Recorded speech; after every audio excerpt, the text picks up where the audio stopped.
There is a strange limit hiding beneath our feet. Humanity has built machines capable of traveling beyond the planets. We've sent spacecraft toward the edge of the solar system, studied worlds millions of miles away, and even placed robotic explorers in regions of space that once seemed impossible to reach. Yet when scientists tried to explore the opposite direction, straight into the Earth, the story changed dramatically. We didn't reach the mantle. We didn't come anywhere close to the center. We barely made it through the planet's outer crust. The deepest artificial hole ever created reaches only about 7.5 miles, or 12 kilometers, beneath the surface. On a planetary scale, that's almost nothing. And that tiny distance leads to one of the most fascinating engineering stories of the modern era. During the Cold War, Soviet scientists began an extraordinary experiment in the remote Kola Peninsula of Russia. Their goal wasn't to search for treasure or build a mine. They wanted to find out what was actually happening deep beneath the ground. So they started drilling. And drilling. And drilling. The deeper the drill went, the more difficult the environment became. Temperature increased far beyond what engineers had expected. Rock under enormous pressure behaved differently from the material found near the surface. Equipment designed to survive extreme conditions began facing problems that could not simply be solved by making the drill stronger.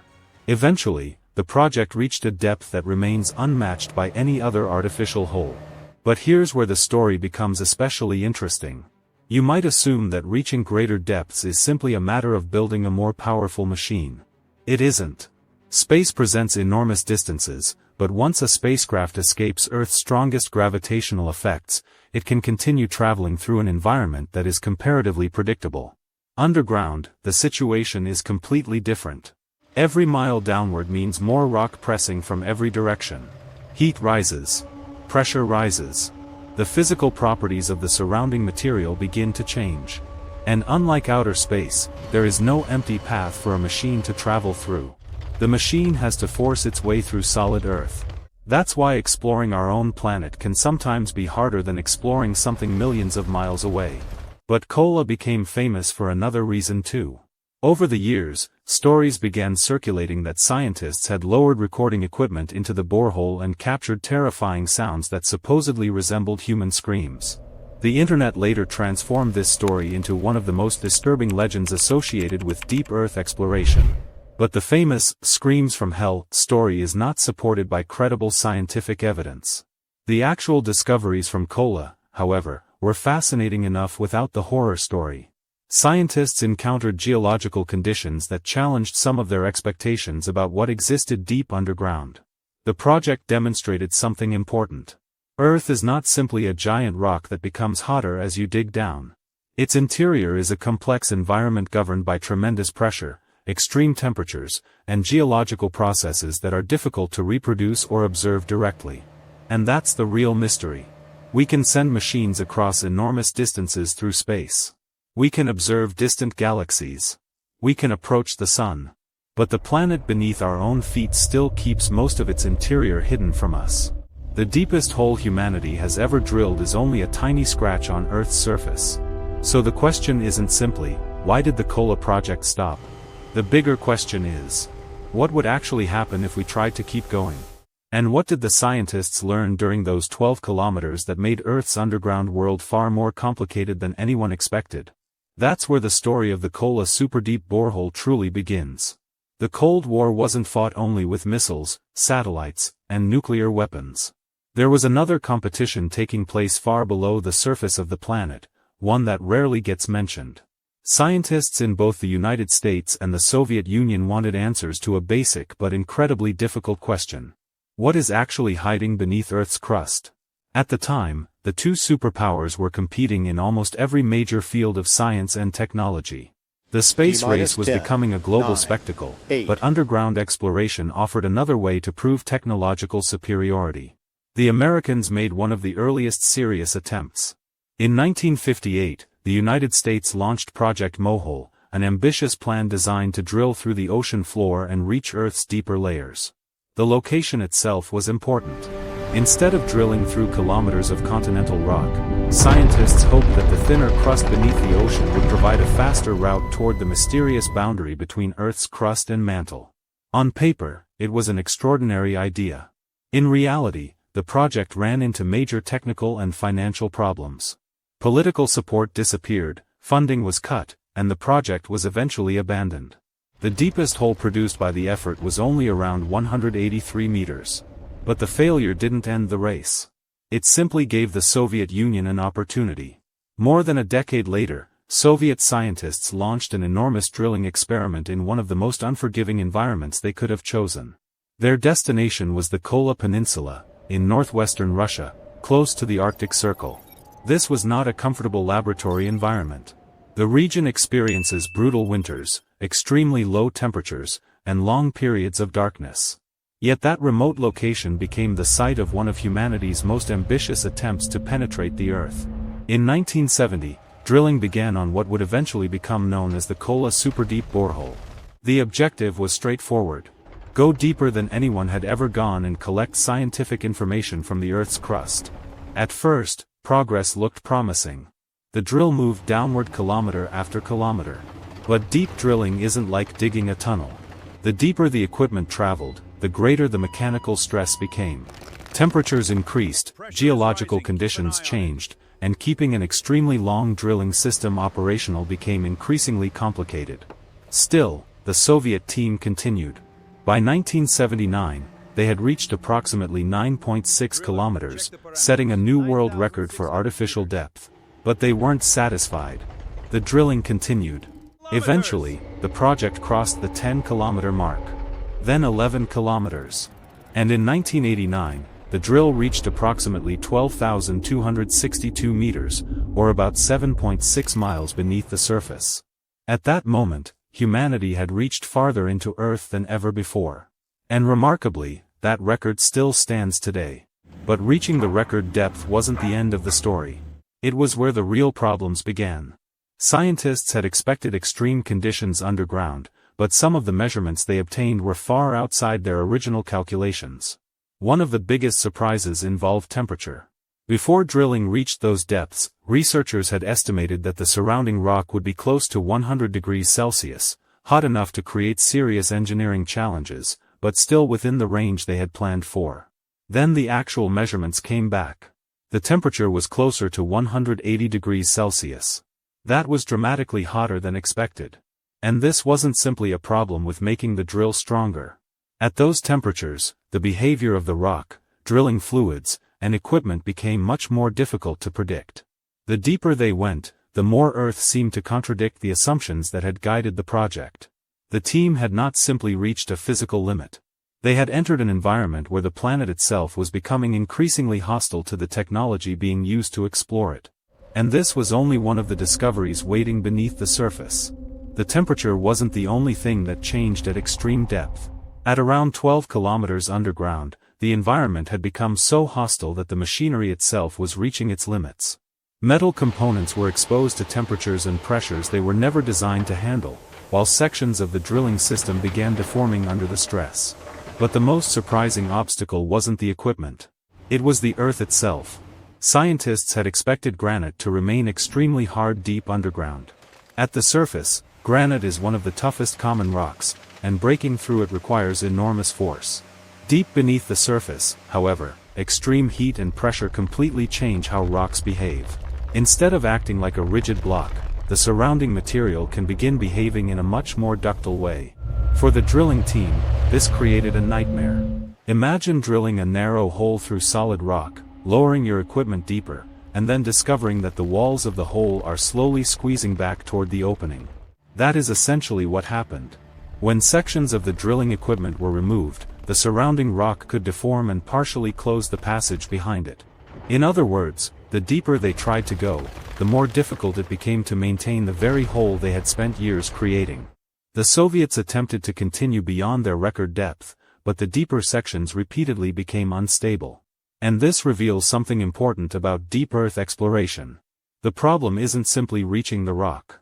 It's keeping a passage open long enough to work inside it. After roughly 2 decades of effort, enormous scientific resources, and countless engineering challenges, the project had reached about 12.2 kilometers. That sounds incredible, until you compare it with the size of Earth. Earth's average radius is approximately 6,371 kilometers. So if our planet were represented by an apple, the Kola borehole would barely penetrate the outer skin. We had explored only a tiny fraction of the distance toward Earth's center. And Kola wasn't the only project to encounter these problems. Germany later attempted another major deep drilling operation in Bavaria known as the German Continental Deep Drilling Program, or KTB. The project reached roughly 9 kilometers, but temperatures at depth climbed to around 260 degrees Celsius. Extreme heat and difficult geological conditions eventually made further drilling impractical. More recently, China has also pursued ambitious deep drilling projects, pushing technology into increasingly extreme underground environments. The pattern remains remarkably consistent. Go deeper. Temperature rises. Pressure becomes more severe. Rock becomes harder to control. Equipment begins failing. And eventually, the drill has to stop. But there's another reason Kola became famous far beyond the scientific community. A bizarre story began circulating around the project, one that transformed a difficult engineering experiment into one of the most famous underground legends in modern history. According to the story, scientists supposedly lowered a microphone deep into the borehole and recorded horrifying sounds coming from beneath the earth. The sounds were allegedly human screams. The claim quickly developed a terrifying explanation. The scientists had supposedly discovered an entrance to hell. The story became known as the "Well to Hell" legend. It spread internationally and was repeated in newspapers, magazines, television programs, and eventually across the internet. For many people, the idea was irresistible. Humanity had drilled more than 7 miles into the earth, and supposedly heard people screaming from somewhere below. But there's a major problem with the story. There is no credible scientific record showing that the Kola drilling team ever made such a recording. The official documentation of the project does not contain evidence of a mysterious recording of human screams. The famous audio associated with the legend was not an authentic recording from the bottom of the Kola borehole. So the terrifying story that helped turn Kola into an internet mystery isn't what makes the project remarkable. The real discoveries are much more interesting. Because when scientists went deeper than anyone had gone before, they learned that many of their assumptions about Earth's underground environment were incomplete. And that raises an even bigger question. If humans have only scratched the surface of our planet, what exactly lies thousands of kilometers below us? To answer that, we need to understand what Earth actually looks like beneath the crust, and why reaching those deeper layers is an entirely different challenge. The strangest thing discovered at Kola wasn't a gateway to some supernatural world. It was evidence of ancient life. Buried inside the rock, scientists found microscopic traces of organisms that had existed roughly 2 billion years ago. These tiny biological signatures were preserved deep within the Earth's crust, offering researchers a rare glimpse into an extremely distant chapter of our planet's history. That discovery was scientifically extraordinary. But it was the fictional story about screaming voices that captured the public's attention. And that leads to a much bigger mystery.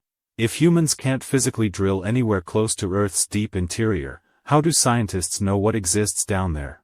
Have researchers actually seen the Earth's core? The surprising answer is no. They didn't need to. Instead, scientists found a way to use one of nature's most powerful events as a kind of underground scanner. Earthquakes. Whenever a major earthquake occurs, enormous amounts of energy travel through the planet in the form of seismic waves. Think of dropping a stone into a calm lake. The impact creates waves that spread outward through the water. An earthquake does something similar, except the waves travel through Earth's interior rather than across a surface. And scientists discovered that different seismic waves behave differently depending on the material they encounter. One major type is called a P wave. These waves can travel through both solid and liquid materials. Another type is the S wave. S waves behave very differently. They can move through solid material, but they cannot travel through liquids. That difference became one of the most important clues in understanding Earth's hidden interior. Scientists placed seismic instruments around the world and began recording what happened whenever earthquakes sent waves through the planet. Then they noticed something strange. P waves could travel deep into Earth and eventually be detected on the other side. But S waves disappeared when they reached a particular region.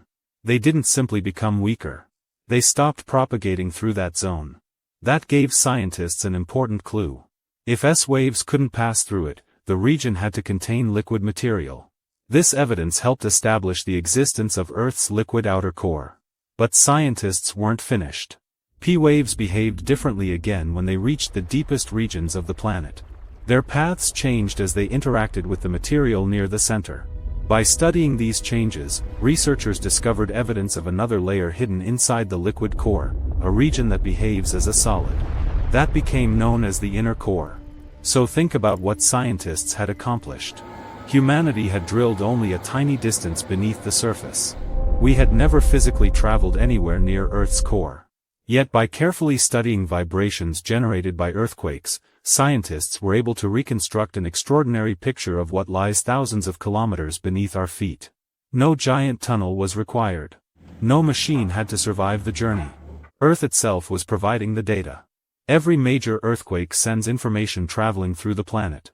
And by measuring how those waves slow down, disappear, bend, or change direction, scientists can work backward and determine what kind of material they encountered. In a sense, the planet has been scanning itself for us. And the deeper we study those signals, the more complicated Earth's hidden interior becomes. Perhaps one day, humanity will finally obtain a direct sample from Earth's mantle.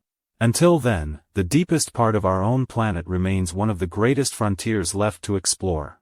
And the most surprising part?